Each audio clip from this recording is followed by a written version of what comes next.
नमस्ते। आप सभी से अनुरोध है कि कृपया हमारी चैनल को सब्सक्राइब करें। जिन्होंने सब्सक्राइब कर रखा है वो बेल आइकॉन भी अवश्य दबा दें। ध्यान रहे कि हमारे 2 मिलियन सब्सक्राइबर में अब केवल 2 लाख बाकी हैं और आप लोग यदि थोड़ा सा भी ध्यान देंगे हमारी ओर तो ये पूर्ण हो जाएगा। वीडियो को लाइक भी कर दीजिएगा। समाचार ये आया कि इसराइल ने सीरिया में पैलमीरा नाम के स्थान पर हवाई हमले आरंभ कर दिए और ये कार्य उस समय हुआ है जब यह चर्चा चल रही थी कि सीरिया का जो नया शासक है, जो बेसिकली आपके आईसिस का बंदा है, तो वो अल-शरा, वो आईसिस वाले प्रेसिडेंट ने, जो नया प्रेसिडेंट बना है, उसने सीधे तुर्की से ये एक पैक्ट कर लिया कि भाई वो बहुत सारा हिस्सा जो है वो तुर्की को दे देगा, जिससे कि तुर्की जो अपना एक सपना पाले बैठा है कि वो खिलाफत उस्मानिया जो कैलिफेट हुआ करती थी, जिसको कि कमाल अतातुर्क ने अबॉलिश कर दिया था, वो फिर से इस्टेब्लिश कर लेगा। तो ये कहाँ पर है? ये है पैलमीरा नाम का स्थान। ये यहाँ पर हमले करके, और ये यहाँ पर सबसे बड़ा एयरबेस हुआ करता था सीरिया का, वहाँ पर इन्होंने हमले किए हैं। साथ में सीरिया जो है वो रूस को भी धमका रहा है, और रूस को धमका रहा है कि तुम जो है वो ठीक से रहो, नहीं तो तुम्हारे जितने भी बेस हैं यहाँ पर, क्योंकि रूस के बेस हैं यहाँ ये मेडिटेरेनियन कोस्ट है, इस पर रशियन बेस है, टार्टस में ख़ास तौर से। तो अब एक नया अलाइनमेंट शुरू हो गया है। और नया अलाइनमेंट क्या शुरू हो गया है कि तुर्की और सीरिया वो एक तरफ जा रहे हैं, और इसराइल और सऊदी अरेबिया, अमेरिका और साथ में रशिया वो एक तरफ आ रहे हैं। पूरा रीअलाइनमेंट। और ईरान को अब यूएस ने और अधिक सैंक्शंस डाले हैं, लेकिन रशिया कह रहा है कि ठहरो यूएस वालों, यदि ये यूक्रेन वाला हमारा समझौता हो जाता है तो ईरान को भी हम तुम्हारी तरफ ले आएंगे, इसकी चिंता मत करो। उसको देखते हुए अफ़गानिस्तान में अब यूएस अपनी एम्बेसी फिर से खोलने जा रहा है। सुन रहे हैं ना आप? जी हाँ, जो लोग कह रहे थे कि भारत जो है वो अफ़गानिस्तान के साथ और तालिबान के साथ जो है वो इतनी पींगे क्यों बढ़ा रहा है, उनके लिए ये नया समाचार है। और ये भी बताया गया है कि जो वो खलीलजाद साहब हैं, ज़ालिम खलीलजाद जो हैं वो वहाँ एम्बेसडर होंगे यूएस के। जी हाँ, ये वही हैं जिन्होंने तालिबान और यूएस का समझौता कराया था यूएस विड्रॉल के लिए। तो पूरे मिडिल ईस्ट में और उससे लगते हुए हिस्से में एक नया जियोपॉलिटिकल समीकरण बन रहा है। लेकिन ये क्यों बन रहा है? आप जानते हैं ये क्यों बन रहा है? ये 2 कारणों से बन रहा है, और दोनों कारणों में भारत मुख्य किरदार है। जी, एक कारण है आईमेक। क्या है भाई ये आईमेक? यानी India middle east Europe corridor. क्या है ये India middle east Europe corridor? ये है यहाँ मुंबई से और इधर आपके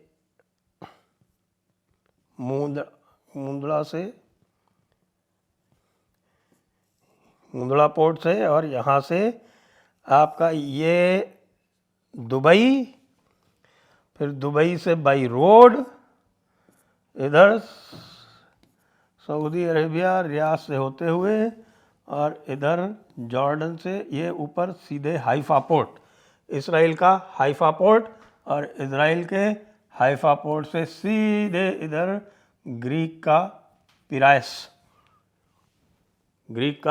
पिरायस बंदरगाह। ये है आईमेक। और इसी की एक ब्रांच जो है वो इटली चली जाएगी, और एक ब्रांच इधर फ्रांस और स्पेन चली जाएगी। ये है आईमेक। आईमेक क्यों आवश्यक है? क्योंकि आईमेक के माध्यम से जो भी बहुत महत्वपूर्ण एक्सपोर्ट हैं वो रेड सी को, ये जो रेड सी का यहाँ पर ये जो बाब अल मंदब, ये जो एक स्ट्रेट है, इसको बाईपास करने के लिए। इसको क्यों बाईपास करने के लिए? क्योंकि ये जो यमन वाले हैं इन्होंने यहाँ आफत कर रखी है, और ये यहाँ पर जो भी टैंकर ट्रैफिक है वो यहाँ से वो टैंकर ट्रैफिक को अटैक करते हैं। टैंकर ट्रैफिक बड़ी रिस्की हो गई है, टैंकर ट्रैफिक के फ्रेट चार्जेस और इंश्योरेंस बहुत बढ़ गए हैं, उसकी वजह से जो ट्रांसपोर्टेशन कॉस्ट है ख़ासतौर से यूरोप के लिए वो बहुत बढ़ गई है।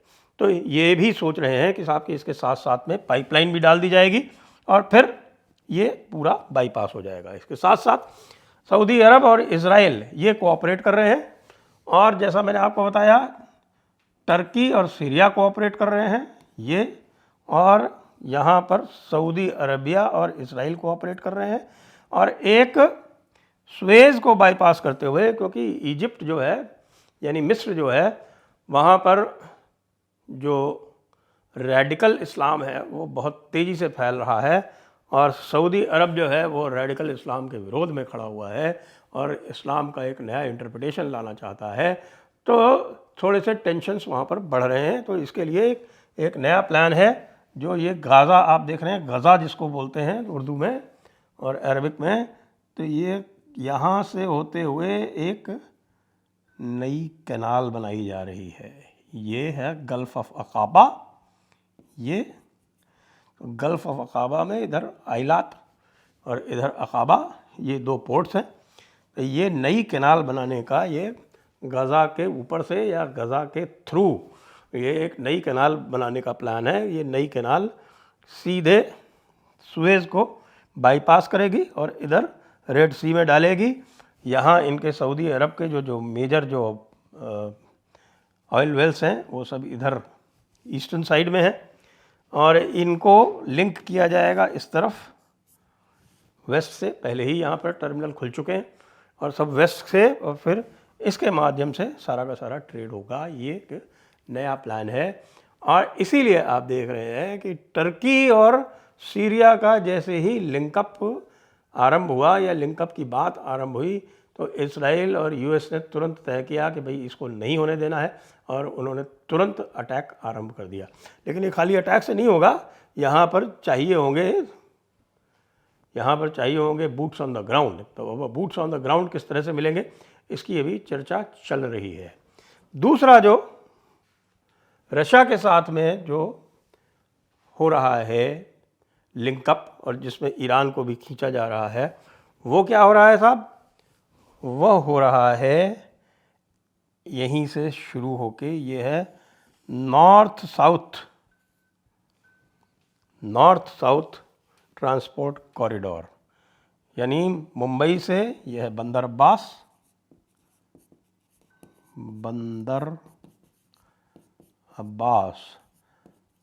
अरबिक में, उर्दू में और यहाँ तक कि हिंदी में भी बंदरगाह कहते हैं उसको। बंदर होता है, बंदर मतलब पोर्ट, और फिर यहाँ से बाई रोड ये कैस्पियन तक, फिर कैस्पियन से फिर एक बाई सी, और फिर सीधे रशिया में एंट्री और रशिया में अनलोडिंग। तो ये जो दो कॉरिडोर हैं आईमेक और NSTC, north south transport corridor, जो कि दोनों भारत से ही ओरिजिनेट हो रहे हैं, इन दो कॉरिडोर के कारण पूरे मिडिल ईस्ट की जो जियोपॉलिटिकल सिचुएशन है उसमें तब्दीली आ रही है, उसमें परिवर्तन आ रहा है। ये परिवर्तन कहाँ जाएगा? ये परिवर्तन दो तरह से आपको पूरे मिडिल ईस्ट को इम्पैक्ट करते दिख रहा है, ऑलरेडी दिख रहा है। और वो ये दिख रहा है कि सऊदी अरब इस्लाम छोड़ रहा है धीरे धीरे, या यदि छोड़ नहीं रहा है पूरी तरह से तो जिस इस्लाम की सऊदी अरब बात कर रहा है उसमें जिहाद नहीं है, उसमें ना जिहाद है और उसमें ना सुप्रीमेसिज्म है जो कहता है कि भाई इस्लाम के अलावा आपके पास और कोई रास्ता नहीं है जन्नत जाने का, इसको भी वो छोड़ रहा है। दूसरी तरफ टर्की है जो कि एक बड़ा ही प्रोग्रेसिव स्टेट हुआ करता था, मॉडर्न स्टेट, इंडस्ट्रियल स्टेट बन गया था कमाल अतातुर्क के समय में। वो जो है वो पीछे जा रहा है, वो अब मीडिएवल ईरा में जा रहा है, क्योंकि जो उनका जो तैयब अर्दोगान है उनके प्रेसिडेंट, वो अपने आप को खलीफा के रूप में देखते हैं। उनके पास ज़्यादा समय भी नहीं है क्योंकि अब काफ़ी वो वृद्ध हो गए हैं, वो 80 के आसपास पहुंच गए हैं, उनसे चला भी नहीं जाता ठीक से। आप लोग उनको देखते हुए चलते हुए तो पता चल रहा है कि साफ साफ कि भाई लड़खड़ाते हुए चल रहे हैं। तो उनके पास ज़्यादा वक्त नहीं है और इसलिए वो टर्की में आप देख रहे हैं कि उनके विरुद्ध विरोध बढ़ता जा रहा है। और उस विरोध के चक्कर में आपने देखा होगा कि जो मेयर थे इस्तांबुल के, उनके विरोध में थे, बहुत ही लोकप्रिय थे, उनको उन्होंने गिरफ्तार किया और उसके बाद से पूरे तुर्की में एक विरोध प्रदर्शन चल रहा है तैयब एर्दोगान के विरुद्ध। तो ये जो दो धाराएं चल रही हैं, इन दो धाराओं ने पूरे मिडिल ईस्ट की, आप ये कह सकते हैं पूरे मिडिल ईस्ट की संरचना को एक प्रकार से परिवर्तन करने के कगार पर ले आया है। और यदि यही चलता रहा तो आप ये समझ लीजिए कि तुर्की को अपना ये हिस्सा जो है कुर्दिस्तान वाला, ये जो है ये इनको छोड़ना पड़ेगा और एक कुर्दिस्तान तो फिर बनकर रहेगा। समस्या गंभीर है तुर्की के लिए। लेकिन तुर्की का पता है आपको, तुर्की का दोस्त कौन है? तुर्की का खास दोस्त कौन है? अल पाकिस्तान उर्फ पाकिस्तान। तो भाई पनौती को दोस्त बनाओगे तो यही होगा। सऊदी अरब भारत को दोस्त बना रहा है तो आप देखिए सऊदी अरब आगे बढ़ रहा है, और तुर्की जो है पाकिस्तान को दोस्त बना रहा है तो आप देख लीजिए तुर्की का क्या हाल हो रहा है। और भारत की दोनों तरह से बल्ले बल्ले, आईमेक भी मिल रहा है और NSTC भी मिल रहा है। जय हिंद, जय भारत, वंदे मातरम।